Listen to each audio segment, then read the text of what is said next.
welcome back to my YouTube channel Study Time with Priyanka. So today in this video we are again going to continue our 11th chapter of class 11 history book, and the name of the chapter is Paths to Modernization. So this video is part 3rd of this chapter, and आज के इस video में हम इस chapter के 4th topic को पढ़ने वाले हैं, and the name of the topic is Modernizing the Economy. So उस टॉपिक को स्टार्ट करने से पहले एक बार मैं आप लोगों को प्रीवियस टॉपिक्स को एक बार रिवाइज करवा देती हूँ ताकि आप लोग उस टॉपिक के साथ प्रीवियस टॉपिक को रिलेट कर पाओ।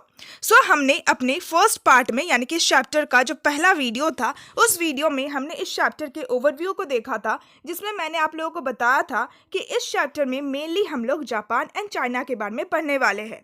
फिर इस चैप्टर का जो पहला टॉपिक था उस टॉपिक में हमने चाइना एंड जापान के कुछ इंट्रोडक्शन देखे थे, यानी कि चाइना एंड जापान का जो फिजिकल फीचर्स था, जो लैंग्वेजेस थे, उन सब के बारे में हमने डिस्कस किया था।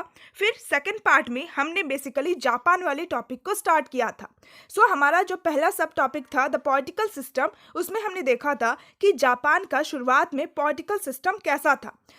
In that topic we have discuss कि जापान में शुरुआत में बेसिकली पूरा जो जापान होता था उसको शोगुन्स द्वारा ही रूल किया जाता था। जापान का जो एम्पायर होता था वो टॉप हायरार्की में होता था, बट जापान को रूल करने वाले जो रियल रूलर्स होते थे वो बेसिकली शोगुन होते थे।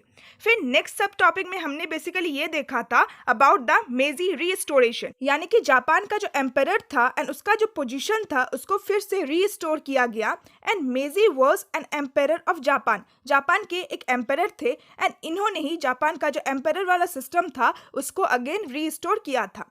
मेजी रीस्टोरेशन ये जो टॉपिक था ये एक बहुत ही इंपॉर्टेंट टॉपिक था, एंड इवन इस चैप्टर से बेसिकली इसी टॉपिक के ऊपर क्वेश्चंस पूछे जाते हैं। मेजी रीस्टोरेशन के टाइम पीरियड में जापान में कई ऐसे चेंजेस हुए थे जिन सारे चेंजेस के कारण ही आज के टाइम पीरियड में जापान एक वर्ल्ड पावर है, यानी कि आज के टाइम पीरियड में जापान एक डेवलप्ड नेशन है।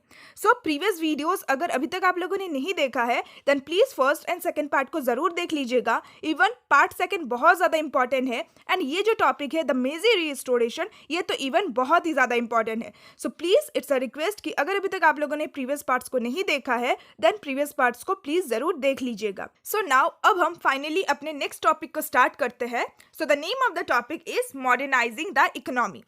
इस टॉपिक में हम लोग पढ़ने वाले हैं कि जापान का जो इकोनॉमी था, जो अर्थव्यवस्था था।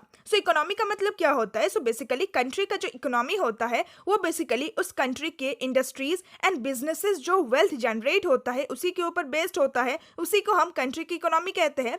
बेसिकली जापान का जो अर्थव्यवस्था था, जो इकोनॉमी था, उसको मेजी ने किस तरीके से मॉडर्नाइज किया, यानी कि उसको मेजी ने किस तरीके से डेवलप किया, किस तरीके से आधुनिक बनाया। बेसिकली इस टॉपिक में हम लोग वही पढ़ने वाले हैं कि जापान का जो इकोनॉमी था वो किस तरीके से डेवलप्ड हुआ। Another important part of the मेजी reforms was the modernising of the economy. Last topic में हमने जो मेजी रिस्टोरेशन पढ़ा था उस टॉपिक में हमने डिस्कस किया था कि मेजी ने काफ़ी रिफॉर्म्स लाए, काफ़ी चेंजेस लाए जापान में, ताकि वो जापान को एक मॉडर्न नेशन स्टेट बना सके, एक डेवलप्ड नेशन स्टेट बना सके। उन्हीं रिफॉर्म्स में से और एक जो इम्पॉर्टेंट रिफॉर्म था वो था मॉडर्नाइजिंग द इकोनॉमी, यानी कि जापान का जो अर्थव्यवस्था है उसको भी हम लोग मॉडर्नाइज करेंगे, उसको भी हम लोग डेवलप करेंगे। लास्ट वीडियो में मैंने आपको एक पॉलिसी के बारे में भी बताया था कि बेसिकली जापान का जो गवर्नमेंट था उन्होंने एक पॉलिसी को लॉन्च किया था, एंड उस पॉलिसी का जो स्लोगन था वो था फुकोकू कोइयो, जिसका मतलब होता है कि हम अपने कंट्री को रिच बनाएंगे और हम अपने आर्मी को बहुत ज़्यादा स्ट्रांग बनाएंगे। जैसे कि जापान एक बहुत ही स्मॉल आइलैंड नेशन है, अगर इस आइलैंड नेशन को वेस्टर्न कंट्रीज के थ्रू कॉलोनाइज होने से बचाना है देन उसका सिर्फ और सिर्फ एक ही तरीका था, वो था कि हम अपने कंट्री को बहुत ज़्यादा रिच बनाए और अपने आर्मी को बहुत ज़्यादा स्ट्रांग बनाए।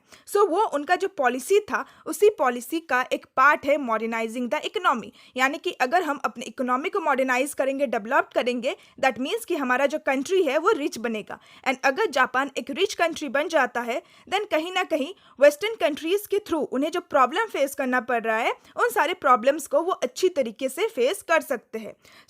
ये जो पॉलिसी था फुकोकू कोइयो, इसी का एक पार्ट है मॉडर्नाइजिंग द इकोनॉमी, या फिर जो मेजी रिफॉर्म्स आए थे उसी का एक इम्पॉर्टेंट पार्ट है मॉडर्नाइजिंग द इकोनॉमी। बट किसी भी कंट्री के इकोनॉमी को मॉडर्नाइज करने के लिए, इकोनॉमी को डेवलप करने के लिए बहुत सारे फंड्स की ज़रूरत पड़ती है, यानी कि बहुत सारे पैसों की ज़रूरत पड़ती है। सो जो मेजी गवर्नमेंट था, यानी कि जो मेजी जो एम्पायर थे जापान के, उन्होंने किस तरीके से फंड्स को, यानी कि किस तरीके से पैसों को अरेंज किया।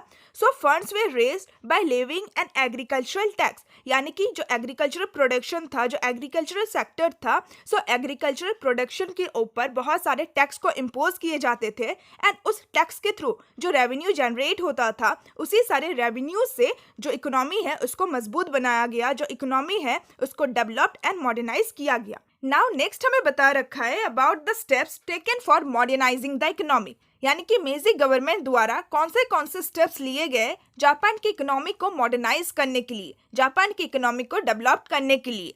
So the very first step taken by the मेजी government was that Japan's first railway line between Tokyo and the port of Yokohama was built between the time period of 1870 to 1872, यानी कि Japan का पहला railway line को construct किया गया between Tokyo, जो कि जापान का कैपिटल भी था और साथ ही साथ जापान का एक इम्पॉर्टेंट सिटी भी था। सो टोक्यो और योकोहामा पोर्ट। सो पोर्ट क्या होता है? पोर्ट बेसिकली एक ऐसे एरिया को कहा जाता है जो कि किसी सी या फिर समुद्र के पास होता है, जहाँ पे जो सारे शिप्स वगैरह है वो लोग रुकते हैं फॉर इंटरनेशनल ट्रेड।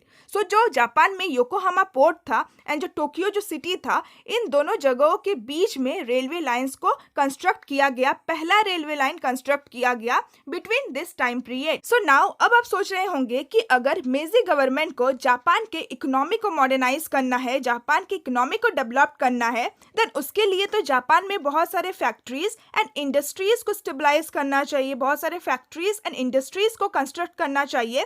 देन आखिर जापान में रेलवे लाइंस का कंस्ट्रक्शन क्यों हुआ? सो आप सोचिए कि अगर जापान में फैक्ट्रीज एंड इंडस्ट्रीज बनाए जाते हैं, सो उस फैक्ट्रीज एंड इंडस्ट्रीज में जो कुछ भी प्रोडक्शन होगा, सो उस प्रोडक्शन का जो सरप्लस अमाउंट है, यानी कि जो एक्स्ट्रा अमाउंट है, उसको ऑफकोर्स जो जापान का गवर्नमेंट है वो उसको क्या करेगा? एक्सपोर्ट करेगा, यानी कि दूसरे देशों में वो लोग एक्सपोर्ट करेगा। सो आई होप कि आपको इंपोर्ट एंड एक्सपोर्ट क्या होता है ये बहुत ही अच्छी तरीके से मालूम होगा। सो जब हम दूसरे देशों से किसी भी सामान को अपने देश में लाते हैं, देन इसको इंपोर्ट कहा जाता है। एंड जब हम अपने देश का सामान दूसरे देशों में देते हैं, देन इसको एक्सपोर्ट कहा जाता है। सो जापान का जो गवर्नमेंट है वो ऑफकोर्स अपना जो एक्स्ट्रा सामान है, जो सरप्लस प्रोडक्शन है, उसको एक्सपोर्ट करेगा ताकि रेवेन्यू जनरेट हो एंड उस रेवेन्यू से अगेन जापान का जो इकोनॉमी है उसको मॉडर्नाइज किया जाए, उसको डेवलप किया जाए। नाउ अब आप एक्सपोर्ट किस तरीके से करेंगे? सो एक्सपोर्ट करने के लिए सामान को एक प्लेस से दूसरे प्लेस में बहुत ही आसानी से मूव करना भी तो बहुत ज़्यादा ज़रूरी है। सो इसीलिए रेलवेज का इंट्रोडक्शन किया गया ताकि फैक्ट्रीज से जो सामान है, इंडस्ट्रीज से जो सामान है, जो प्रोडक्शन है, उसको बड़े ही आसानी से पोर्ट्स में ले जाया जाए एंड फिर पोर्ट से शिप से होते हुए दूसरे कंट्रीज में एक्सपोर्ट किया जाए। सो इसी रीज़न के लिए जापान में रेलवे लाइंस का कंस्ट्रक्शन किया गया था। सो आई होप कि आपको पहला पॉइंट बहुत ही अच्छी तरीके से समझ में आ गया होगा। Now the second step taken by the मेजी government was that textile machinery was imported from Europe and the foreign technicians were employed to train workers as well as to teach in universities and schools। यानी कि textile that means कि fabrics and clothes को बनाने के लिए जिन जिन machines का इस्तेमाल किया जाता है, उन सारी मशीन्स को उन्होंने यूरोपियन कंट्रीज से इंपोर्ट करवाया, यानी कि मंगवाया। सो यहीं पे आप देख सकते हैं कि जापान का जो गवर्नमेंट था वो किस तरीके से वर्क कर रहा था अपने कंट्री की इकोनॉमी को डेवलप करने के लिए। उन्होंने अपना जो रॉ मटेरियल है उसको दूसरे देशों में नहीं भेजा कि वहाँ पे प्रोडक्शन हो, नहीं, बल्कि जो प्रोडक्शन करने का जो मशीन होता है उस मशीन को ही उन्होंने अपने देश में लाया ताकि जो रॉ मटेरियल है वो भी हम लोग खुद ही प्रोड्यूस करें और साथ ही साथ जो फिनिश गुड है उसको भी हम अपने कंट्री में ही प्रोड्यूस करें ताकि उसका जो दाम है वो बहुत ज़्यादा ना हो जाए और हमारे कंट्री में इन्फ्लेशन ना हो, यानी कि दाम जो है वो बहुत ज़्यादा ना हो जाए। सो इस मेंटेलिटी के साथ जापान का जो गवर्नमेंट था वो वर्क कर रहा था और साथ ही साथ फॉरेन टेक्नीशियन को भी बुलवाया गया, यानी कि दूसरे देशों में जो टेक्नीशियंस थे जिनका टेक्निकल फील्ड में बहुत अच्छा नॉलेज रहता है, सो ऐसे टेक्नीशियंस को भी उन्होंने अपने कंट्री में बुलाया and they were employed to train the workers. यानी कि उन लोगों को किस लिए बुलाया गया था? सो बेसिकली जापान के जो वर्कर्स है जो कि इन सारे इंडस्ट्रीज में काम करने वाले हैं, सो उन सारे वर्कर्स को ट्रेन करने के लिए बेसिकली फॉरेन टेक्नीशियंस को बुलाया गया था। यानी कि ये सारे जो फॉरेन टेक्नीशियन है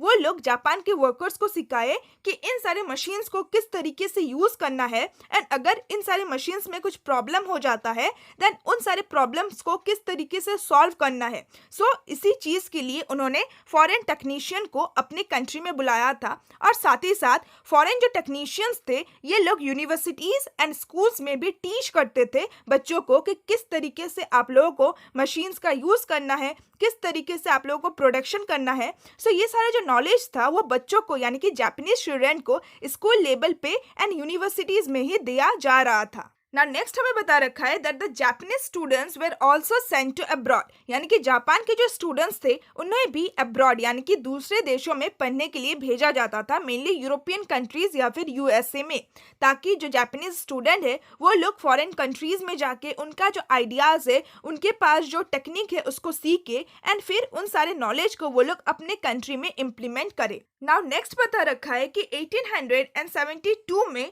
जापान में मॉडर्न बैंकिंग इंस्टीट्यूशन को लॉन्च किए गए। सो बैंकिंग भी एक बहुत ही इंपॉर्टेंट सेक्टर होता है किसी भी कंट्री के इकोनॉमी को डेवलप करने के लिए। सो जापान में 1872 में बैंकिंग सेक्टर को भी स्टेबलाइज किया गया एंड मॉडर्न बैंकिंग इंस्टीट्यूशन को लॉन्च किया गया।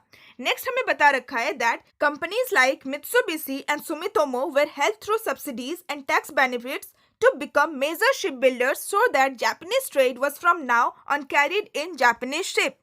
सो मित्सुबिशी एंड सुमितोमो जापान के दो फेमस शिप बिल्डिंग कंपनीज है, यानी कि इन दोनों कंपनीज में शिप्स को बनाए जाते हैं।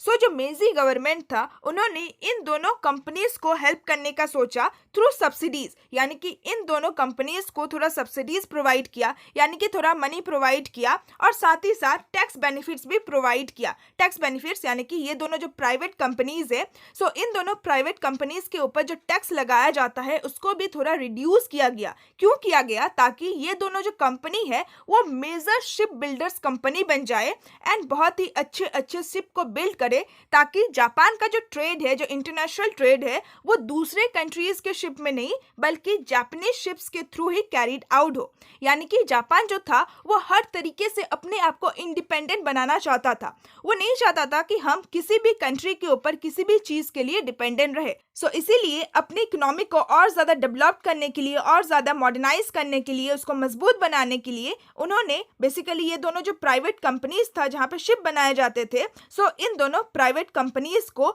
बहुत सारे हेल्प प्रोवाइड किए सब्सिडीज एंड टैक्स बेनिफिट्स देके। एंड नाउ नेक्स्ट हमें बता रखा है that zaibatsu dominated the economy till after the second world war. So what is zaibatsu? Zaibatsu क्या है? So it is basically a large business organization controlled by individual families. So जाइबत्सु एक बहुत ही large business organization था Japan का, and ये जो business organization था वो basically एक ही individual families द्वारा कंट्रोल किया जाता था। यानी कि एक ही फैमिली के जो मेंबर्स थे वे लोग बेसिकली इस बिजनेस ऑर्गेनाइजेशन को कंट्रोल करते थे। सो ये जो जाइबत्सु था वो बेसिकली जापान के इकोनॉमी को डोमिनेट करके रखता था till the second world war, यानी कि 1945 तक जापान का जो इकोनॉमी था वो बेसिकली इसी बिजनेस ऑर्गेनाइजेशन के द्वारा डोमिनेटेड था, यानी कि कंट्रोल्ड था। सो विद दिस हमने सारे ही स्टेप्स को जान लिए कि जापान की इकोनॉमी को मॉडर्नाइज करने के लिए, मजबूत बनाने के लिए और डेवलप करने के लिए मेजी गवर्नमेंट द्वारा कौन से स्टेप्स लिए गए। नाउ नेक्स्ट हमें पॉपुलेशन के बारे में बता रखा है कि जापान का जो पॉपुलेशन था वो किस तरीके से ग्रो करता है। इन सारे डेवलपमेंट्स के कारण, इन सारे चेंजेस के कारण किस तरीके से जापान का जो पॉपुलेशन था उसमें हमें ग्रोथ देखने को मिलता है। सो जापान का जो पॉपुलेशन था 1872 में वो करीब 35 मिलियन था, वेरिस ये जो नंबर था वो इंक्रीज हो गया इन 1920 में जापान का जो पॉपुलेशन था वो करीब 55 मिलियन हो गया। So to reduce population pressure the government actively encourage migration. So Japan जो कि एक बहुत ही स्मॉल नेशन है, सो अगर उस स्मॉल नेशन में इतना ज़्यादा लोग रहेंगे देन कहीं ना कहीं उस नेशन के गवर्नेंस में गवर्नमेंट को बहुत सारे प्रॉब्लम्स फेस करने पड़ेंगे। सो इसीलिए गवर्नमेंट के ऊपर ये प्रेशर बनता है कि जापान का जो पॉपुलेशन है उसको रिड्यूस किया जाए। सो जापान के पॉपुलेशन को रिड्यूस करने के लिए गवर्नमेंट क्या करती है, गवर्नमेंट माइग्रेशन को इनकरेज करती है। माइग्रेशन यानी कि जब आप अपने कंट्री को छोड़ के दूसरे कंट्रीज में रहने के लिए जाते हो देन इसी को माइग्रेशन कहा जाता है। सो जापान का जो गवर्नमेंट था वो लोगों को कहती है कि अगर आप चाहो देन आप दूसरे कंट्रीज में माइग्रेट कर सकते हो, दूसरे कंट्री में सेटल हो सकते हो।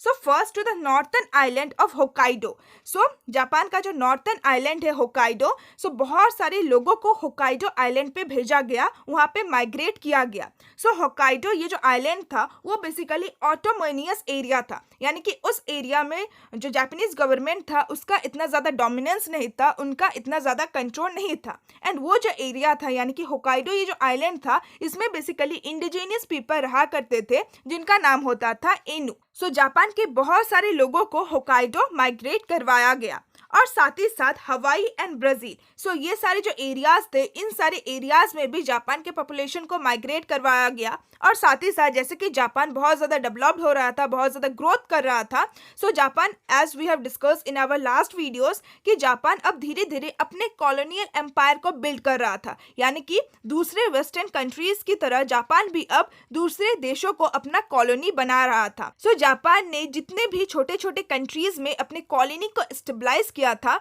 सो उन सारे कंट्रीज में भी वो जापान के पॉपुलेशन को माइग्रेट करवा देती है। सो इस तरीके से जो जापानीज गवर्नमेंट है वो पॉपुलेशन के प्रॉब्लम को सॉल्व करती है।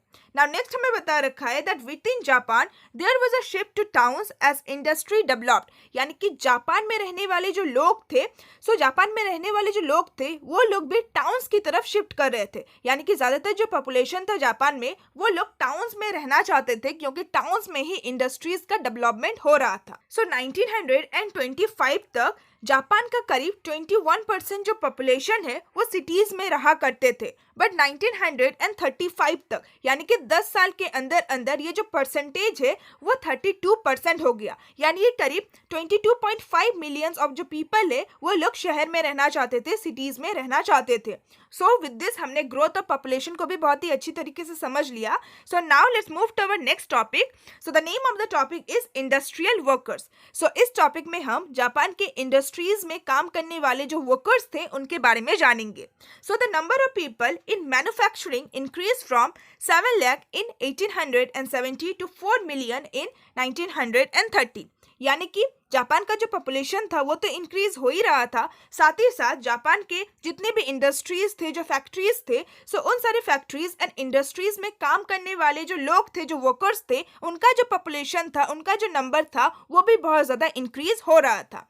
सो बेसिकली 1870 में इन सारे फैक्ट्रीज एंड इंडस्ट्रीज में काम करने वाले वर्कर का जो पॉपुलेशन था वो करीब 7 लाख था, बट 1913 होते होते वो जो नंबर था, वो जो पॉपुलेशन था वो इंक्रीज होके 4 मिलियन हो गया, यानी कि 40 लाख हो गया।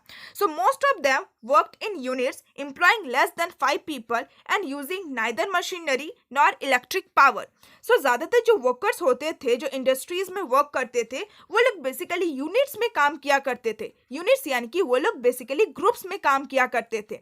एंड ये जो ग्रुप्स होता था, ये जो यूनिट्स होता था, इसमें 5 लोगों से कम ही लोग एम्प्लॉय किए जाते थे। एंड ये सारे जो लोग होते थे, ये लोग ना ही किसी मशीन्स का इस्तेमाल करते थे और ना ही इलेक्ट्रिक पावर का इस्तेमाल करते थे काम करने के लिए। ये लोग मैनुअल वर्क करते थे, यानी कि अपने हाथों से काम करते थे।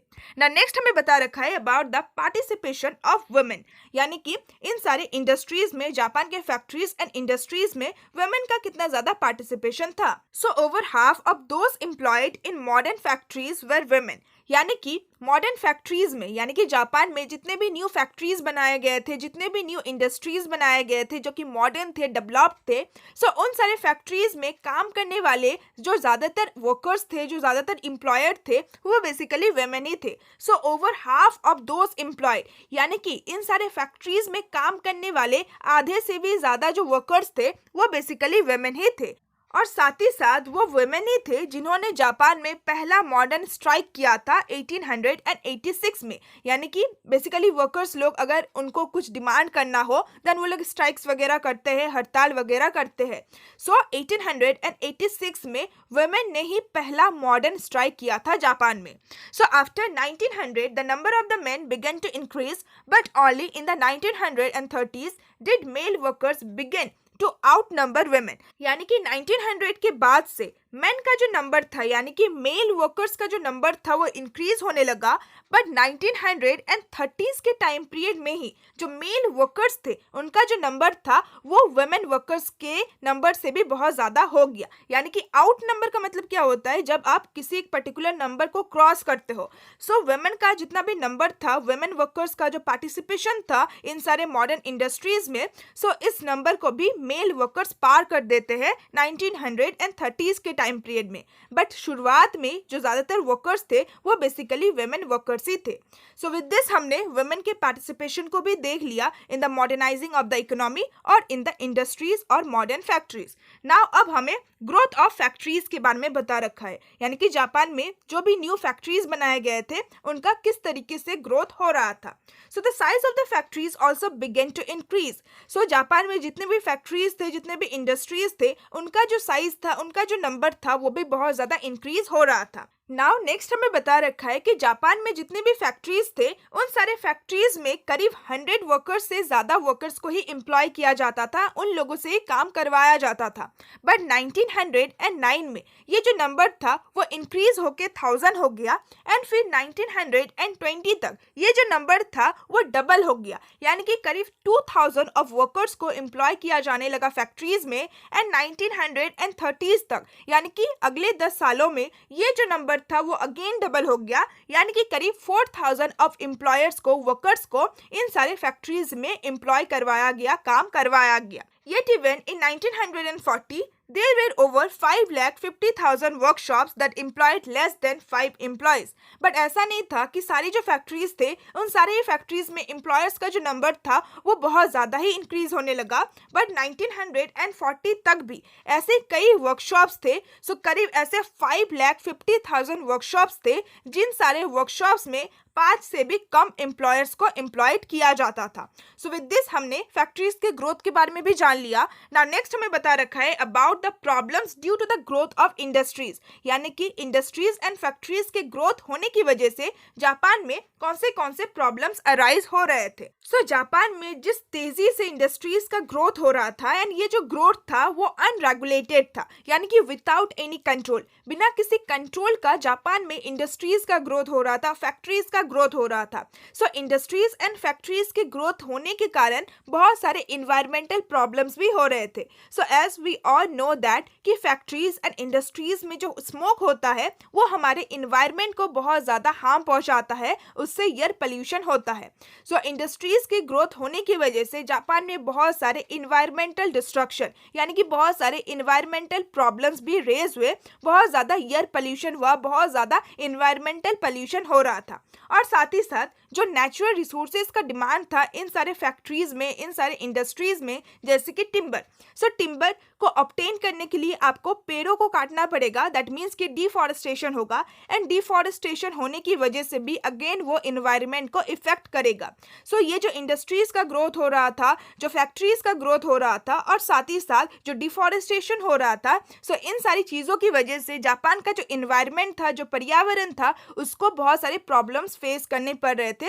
सो बहुत ज़्यादा इन्वायरमेंटल डिस्ट्रक्शन हो रहा था, इन्वायरमेंटल प्रॉब्लम रेज हो रहा था, और इन्वायरमेंटल पोल्यूशन हो रहा था। नाउ नेक्स्ट हमें तनाका सोजो के बारे में बता रखा है। So he was an Japanese politician. वो एक जापानीज पॉलिटिशियन थे, एक बहुत ही मेजर पॉलिटिकल लीडर थे जापान के। And he was basically a leader of popular right movement, यानी कि जापान में जब भी कोई पॉपुलर राइट मूवमेंट होता था, यानी कि अपने अधिकार के लिए अगर जापान के लोग कोई भी मूवमेंट वगैरह करते थे, देन उन सारे मूवमेंट्स को ये लीड किया करते थे। So Tanaka Shozo elected the first house of representative. So जब जापान में कॉन्स्टिट्यूशन को बनाया गया, जब जापान में इलेक्शन कंडक्ट करवाए गए, जब जापान में पार्लियामेंट को बनाया गया, सो उस टाइम में जापान का जो पहला हाउस ऑफ रिप्रेजेंटेटिव था, उसके तौर पे तनाका सोजो को इलेक्ट किया गया। So he launch the first agitation against the industrial pollution in 1897 with 800 villagers in a mass protest forcing the government to take action.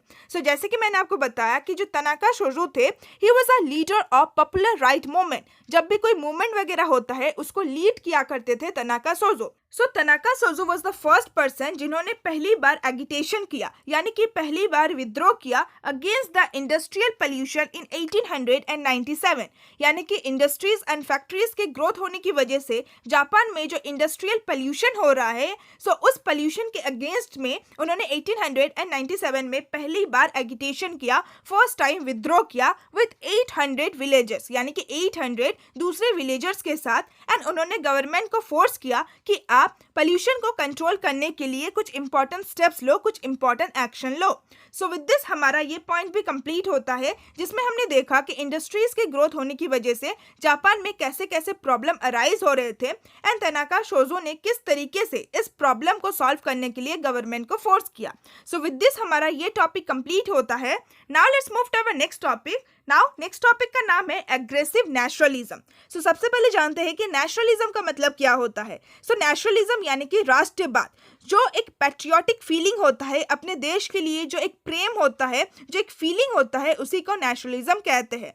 सो इस टॉपिक में हम एग्रेसिव नेशनलिज्म के बारे में पढ़ेंगे, यानी कि जापान में जो नेशनलिज्म का फीलिंग था वो किस तरीके से ग्रो हो रहा था। सो उसी के बारे में हम इस टॉपिक में पढ़ेंगे। सो जो मेजी कॉन्स्टिट्यूशन था, यानी कि मेजी जो जापान के एम्परर थे, उन्होंने जापान में एक कॉन्स्टिट्यूशन को भी ड्राफ्ट करवाया था। सो बेसिकली जापान क्या कर रहा था, वो मॉडर्नाइज होने की कोशिश कर रहा था। एंड किस तरीके से मॉडर्नाइज हो रहा था, सो जो वेस्टर्न कंट्रीज है उनके आइडियाज़ को वो क्या कर रहा था, अपने कंट्री में इम्प्लीमेंट कर रहा था, अपने आप को डेवलप करने के लिए, अपने आप को मॉडर्नाइज करने के लिए। सो भले ही वो जो वेस्टर्न कंट्रीज है उनके जो टेक्निक्स है उसको अपने कंट्री में इम्प्लीमेंट कर रहा था, साथ ही साथ उनके जो आइडियाज़ है उसको इम्प्लीमेंट कर रहा था, उनके जो थॉट्स है उनको इम्प्लीमेंट कर रहा था, बट साथ ही साथ उनके जो पॉलिटिकल आइडियाज़ है उन सबको भी तो अपने कंट्री में इम्प्लीमेंट करना चाहिए। सो बेसिकली वेस्टर्न कंट्रीज में हमें कौन से पॉलिटिकल आइडियाज़ देखने को मिलते हैं, जैसे कि डेमोक्रेसी, कॉन्स्टिट्यूशन होना, वोटिंग राइट्स देना, साथ ही साथ fundamental rights, freedom, equality and जो जस्टिस होता है। सो ये सारे जो पॉलिटिकल कॉन्सेप्ट्स थे ये तो वेस्टर्न कंट्रीज में बहुत ज़्यादा फेमस थे। सो जापान का जो गवर्नमेंट है, इवन जो जापान का जो पॉपुलेशन है, जब वो देख रहा है कि हमारा जो कंट्री है वो मॉडर्नाइज हो रहा है, डेवलप्ड हो रहा है by copying with the western countries को कॉपी करके। सो क्यों हम सिर्फ और सिर्फ वेस्टर्न कंट्रीज का जो डेवलपमेंट वाला टेक्निक है उसी को अडॉप्ट करें, क्यों ना हम पॉलिटिकल आइडियाज को, जो न्यू आइडियाज है उसको भी अडॉप्ट करें। सो इसीलिए जापान में कॉन्स्टिट्यूशन को भी ड्राफ्ट किया जाता है, बट इसका मतलब ये नहीं था कि जापान को एम्पायर कंट्रोल नहीं करेगा, नहीं। जापान का जो सबसे टॉप पोजीशन था वो बेसिकली एम्पायर को ही दिया जाता था, एंड एम्पायर ही पूरे जापान को कंट्रोल करता था। बट फिर भी जापान के लोगों को क्या दिया गया, सिटीजनशिप का अधिकार दिया गया, यानी कि उनको भी कुछ फंडामेंटल राइट्स प्रोवाइड किए गए, और साथ ही साथ जापान का कॉन्स्टिट्यूशन भी बनाया गया।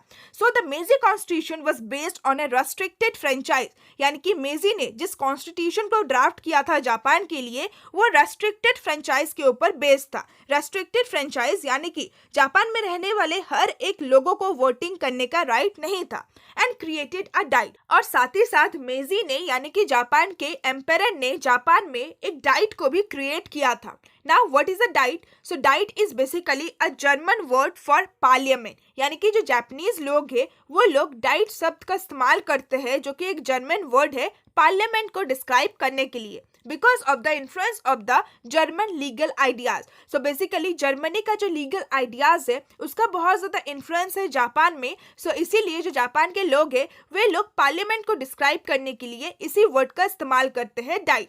सो ये जो डाइट क्रिएट किया था मेजी ने, सो इस डाइट को भी उन्होंने लिमिटेड पावर्स दिया था। यानी कि ऐसा नहीं है कि जापान का जो पार्लियामेंट है वो हर एक डिसीजन को ले सकता है, कोई भी बिल बना सकता है, कोई भी एक्ट बना सकता है, नहीं, बल्कि इसके पास लिमिटेड पावर था। सो यहाँ पे आप देख सकते हैं कि भले ही जापान में एक कॉन्स्टिट्यूशन बन गया, भले ही जापान में कुछ ही सेक्शन को वोटिंग राइट्स दिया गया और साथ ही साथ पार्लियामेंट भी बना दिया गया, बट फिर भी जो मेन पावर है वो एम्पायर के पास ही है। सो सिर्फ दिखाने के लिए जो जापान है वो पॉलिटिकल तौर पे भी मॉडर्नाइज हो रहा था, डेवलप्ड हो रहा था, बट फिर भी जो पॉलिटिकल सिस्टम था वो कहीं ना कहीं एम्पायर के हाथ में ही था ना। नेक्स्ट हमें बता रखा है that the leaders who brought about the imperial restoration continue to exercise power and even stabilize political parties।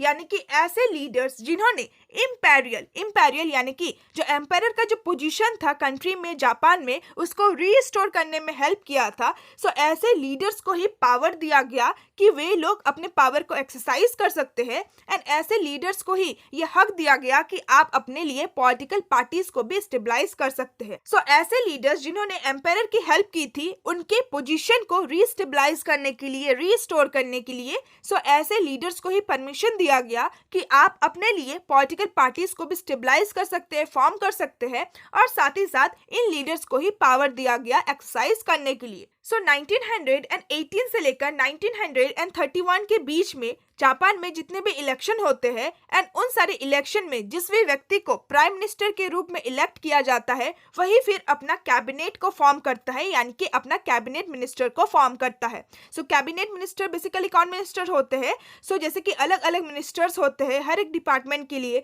जैसे कि educational minister, foreign minister, railway minister. So ये सारे जो मिनिस्टर है इन्हीं लोगों को कैबिनेट मिनिस्टर कहा जाता है। सो जापान का जो प्राइम मिनिस्टर होता है वही फिर अपना अपना कैबिनेट मिनिस्टर को भी फॉर्म करता है। नेक्स्ट बता रखा है that the empire was the commander of the forces, and from 1890 this was interpreted to mean that the army and the navy had independent control. So as I have said that कि जो empire है वो सबसे top most position में है, and कहीं ना कहीं जो पूरा जो जापान कंट्री है, जो नेशन है, उसको एम्पायर द्वारा ही इनडायरेक्टली रूल किया जा रहा है। सो जापान का जो मिलिट्री फोर्सेस था उसको कहीं ना कहीं एम्पायर ही कंट्रोल करता था, उसको कमांड किया करता था। इवन लास्ट के टॉपिक्स में भी हमने ये देखा था कि हर एक चीज को कहीं ना कहीं पार्लियामेंट कंट्रोल करेगा, बट जो मिलिट्री एंड जो ब्यूरोक्रेसी है वो डायरेक्टली एम्पायर के द्वारा ही कमांड किया जाएगा। एंड फ्रॉम 1890 सो 1890 के बाद ये इंटरप्रेट किया गया कि जापान का जो आर्मी एंड जो नेवी है, यानी कि जो मिलिट्री फोर्स है, उसके ऊपर इंडिपेंडेंट कंट्रोल है, यानी कि जो पार्लियामेंट है वो आर्मी एंड नेवी को कंट्रोल नहीं कर सकता है, सिर्फ और सिर्फ एम्पायर का ही कंट्रोल होगा आर्मी एंड नेवी के ऊपर। नाउ नेक्स्ट हमें बता रखा है that in 1899 the prime minister ordered that only serving generals and admirals could become ministers। यानी कि 1899 के बाद से प्राइम मिनिस्टर द्वारा ये ऑर्डर दिया गया कि सिर्फ और सिर्फ जो सर्विंग जनरल्स है, यानी कि जितने भी आर्मी ऑफिसर्स है या फिर जो एडमिरल्स है, सो एडमिरल्स बेसिकली ऐसे सीनियर ऑफिसर को कहा जाता है जो कि नेवी को कमांड करते हैं। सो ऐसे जो व्यक्ति है वही लोग इंपॉर्टेंट मिनिस्टर्स बन सकते हैं, यानी कि जितने भी मिनिस्टर्स होते हैं जो कि इंपॉर्टेंट पोजीशन को हेल्ड करते हैं, सो बेसिकली सर्विंग जनरल्स या फिर एडमिरल्स ही इंपॉर्टेंट मिनिस्टर्स बन सकते हैं। So this strengthening of the military together with the expansion of Japan's colonial empire was connected with the fear that Japan was at the mercy of the western power। सो जैसे कि Japan का जो military था वो बहुत ज़्यादा strong बन रहा था, उसमें बहुत ज़्यादा पावर आ रहा था, और साथ ही साथ जापान का जो कॉलोनियल एम्पायर था वो भी बहुत ही तेजी से ग्रो कर रहा था, एक्सपेंड हो रहा था। यानी कि जापान अपना खुद का एक पूरा जो साम्राज्य है वो क्रिएट कर रहा था, जितने भी कंट्रीज है उन सारी कंट्रीज के ऊपर अपना डोमिनेशन करना चाह रहा था, जो छोटे छोटे कंट्रीज है उन सारी कंट्रीज को अपना कॉलोनी बनाना चाह रहा था। सो ये दोनों जो चीज़ है वो कहीं ना कहीं एक फियर के साथ कनेक्टेड था कि जो जापान है वो वेस्टर्न पावर के मर्सी यानी कि वेस्टर्न पावर के दया से ही एग्जिस्ट कर रहा है। यानी कि एक डर था लोगों के मन में कि जो वेस्टर्न पावर है वो कहीं ना कहीं जो जापान है उसके डेवलपमेंट के लिए बहुत ज़्यादा दया दिखा रही है, उसके डेवलपमेंट के लिए अपना बहुत ज़्यादा योगदान दे रही है। बट अगर ये जो दया है ये ख़त्म हो गया देन जापान को भी कहीं ये जो वेस्टर्न पावर है वो कॉलोनाइज ना कर ले। सो ये जो डर था, ये जो पॉपुलर फियर था लोगों के मन में कि कहीं हमारा जो नेशन है, हमारा जो कंट्री है वो भी वेस्टर्न कंट्रीज के द्वारा कॉलोनाइज ना हो जाए। सो इस फेयर को कहीं ना कहीं जो जापान का जो गवर्नमेंट है, जो मेजी है, जो एम्पायर है, वो यूज करते थे to silence opposition to military expansion and to higher taxes to fund the arm force. यानी कि जापान में जितना भी मिलिट्री एक्सपेंशन हो रहा था, सो जापान का जो मिलिट्री था वो बहुत ही तेजी से ग्रो कर रहा था। सो अगर कोई जापानीज व्यक्ति इस ग्रोथ को अपोज करे, यानी कि अगर किसी जापानीज व्यक्ति को लगता है कि जापान का जो मिलिट्री है उसको ज़्यादा एक्सपेंड नहीं करना चाहिए और जापान को दूसरे कंट्रीज में अपना कॉलोनी स्टेबलाइज नहीं करना चाहिए, सो अगर कोई व्यक्ति ऐसा भावना रखता है या फिर अगर कोई व्यक्ति इसको अपोज करता है देन जो गवर्नमेंट होता था वो सिर्फ और सिर्फ इसी डर के साथ उसको चुप करवा देता था कि अगर हम अपने मिलिट्री को एक्सपेंड नहीं करेंगे, अगर हम अपने मिलिट्री को मजबूत नहीं बनाएंगे देन जो वेस्टर्न कंट्रीज है वो हमें डोमिनेट कर लेगा, वो हमें कॉलोनाइज कर लेगा। और साथ ही साथ जो मेजी गवर्नमेंट था वो लोगों के ऊपर बहुत ज़्यादा टैक्स को इम्पोज करते थे, हायर टैक्स को इम्पोज करते थे। सो स्टार्टिंग के लाइन में ही हमने देखा था कि अपनी इकोनॉमी को मॉडर्नाइज करने के लिए वो बेसिकली एग्रीकल्चरल टैक्स इम्पोज किया करते थे। सो अगर कोई जापानीज व्यक्ति इस हायर टैक्स के खिलाफ भी बोलता था देन उसको भी कहीं ना कहीं इसी डर के साथ चुप करवा देता था कि अगर हम टैक्सेस को हाई नहीं रखेंगे देन हमारा जो आर्म्ड फोर्स है, जो मिलिट्री है, उसको हम लोग फंड नहीं कर पाएंगे, उसको हम लोग मेंटेन नहीं कर पाएंगे। एंड अगर हम अपने आर्मी को मेंटेन नहीं कर पाएंगे देन हमारा जो नेशन है वो कॉलोनाइज हो जाएगा बाय द वेस्टर्न कंट्रीज। सो इसी डर के साथ जो जापानीज लोग हैं वो लोग भी अपने गवर्नमेंट को सपोर्ट करता था, वो लोग भी अपने गवर्नमेंट के साथ बहुत ज़्यादा योगदान देता था। सो इसीलिए टॉपिक का नाम था एग्रेसिव नेशनलिज्म, यानी कि राष्ट्रवाद। ये जो फीलिंग है, ये नेशन के प्रति जो पैट्रियोटिक फीलिंग है वो जापान के लोगों के मन में था, भीतर में था। सो इसीलिए जो जापानीज लोग हैं वो भी अपने गवर्नमेंट के साथ फुल सपोर्ट कर रहा था, जो कुछ भी गवर्नमेंट डिसीजन लेता था उसको फुल्ली सपोर्ट करता था जापान का पॉपुलेशन, जापान का सिटीजन। सो विद दिस हमने इस टॉपिक को भी कंप्लीट कर लिया। सो आई होप कि आपको ये तीनों ही टॉपिक बहुत ही अच्छी तरीके से समझ में आ गए होंगे। Rest of the topic will discuss in our next video. So अगर आज का ये वीडियो अच्छा लगा then please like my video and share my video with your friends and classmate. And जैसे ही मैं नेक्स्ट पार्ट का वीडियो अपलोड करूंगी, अगर आपने मेरे चैनल को सब्सक्राइब किया है एंड अगर आपने बेल आइकन को प्रेस किया है देन आपको नोटिफिकेशन मिल जाएगा। बट अगर अभी तक आप लोगों ने चैनल को सब्सक्राइब नहीं किया है then please it's a request कि चैनल को प्लीज जरूर सब्सक्राइब कर लीजिएगा ताकि आपको हर एक पार्ट का नोटिफिकेशन जो है वो मिल जाए। सो विद दिस आज का ये वीडियो एंड करते हैं। So now see you all soon in my next video. Till then bye bye and stay tuned with my channel and thanks for watching my video.